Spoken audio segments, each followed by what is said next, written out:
நல்லா கல் வந்து சூடாகிடுச்சிங்க ஆப்பாயில் போடுறதுக்கோசரம். இப்போ வந்து ஆப்பாயில் போடுறேங்க முட்டையில். நல்லா கல் வந்து சூடாகிடுச்சிங்க தோசைக்கல்.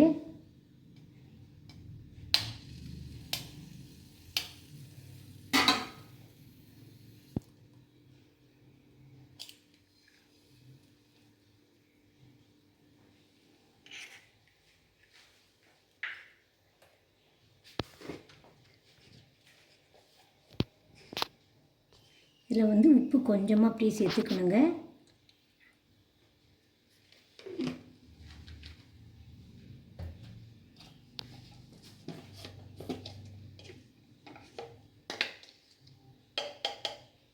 அப்படியே பெப்பர் வந்து கொஞ்சமாக சேர்த்துக்கணுங்க.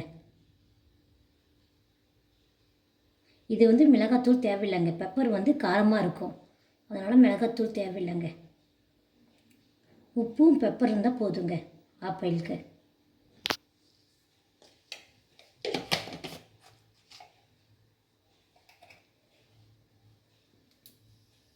ஆப்பாயிலுக்கு வந்து இப்போ வந்து இது ஆயில் ஊற்ற தேவையில்லைங்க, அப்படியே எடுத்துடலாம்.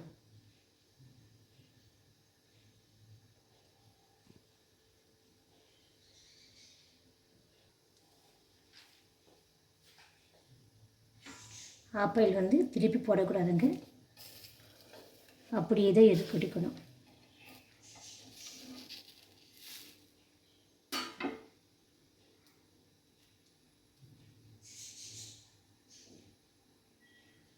சுற்றி வெள்ளையாக இருக்கிறதெல்லாம் வெந்துடணுங்க. இந்த மஞ்சள் குண்டு மட்டும், இந்த மஞ்சளாக இருக்கிறது மட்டும் வேகக்கூடாதுங்க. இந்த மாதிரி சின்ன பிள்ளைங்களுக்கு போட்டு கொடுக்கலாங்க. சின்ன பிள்ளைங்களுக்கு போட்டு கொடுத்தா திருப்பி போட்டு கொடுக்கணுங்க. பெரியவங்க வந்து இந்த மாதிரி அப்படியே சாப்பிட்றலாம். சின்ன பிள்ளைங்களுக்கு வந்து திருப்பி போட்டு நல்லா வேக வச்சு கொடுக்கணுங்க. அது நெஞ்சிடுற சளியெல்லாம் போயிடுங்க. சின்ன பிள்ளைங்களுக்கு உடம்புக்கு வந்து ரொம்ப நல்லதுங்க. ஒரு முட்டை தக்காளியில் வந்து இந்த மாதிரி போட்டு கொடுத்தா போதுங்க. டிஃபன் சாப்பிடும்போது இந்த மாதிரி போட்டு கொடுத்தா பிள்ளைங்க சாப்பிட்ருவாங்க. ரொம்ப ஈஸி தாங்க. இதே மாதிரி வீட்டில் செய்யுங்க.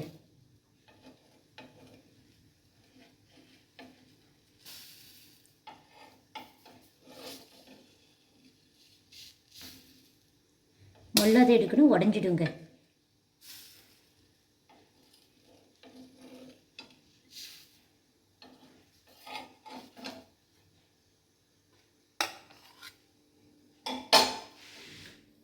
பாருங்கள்,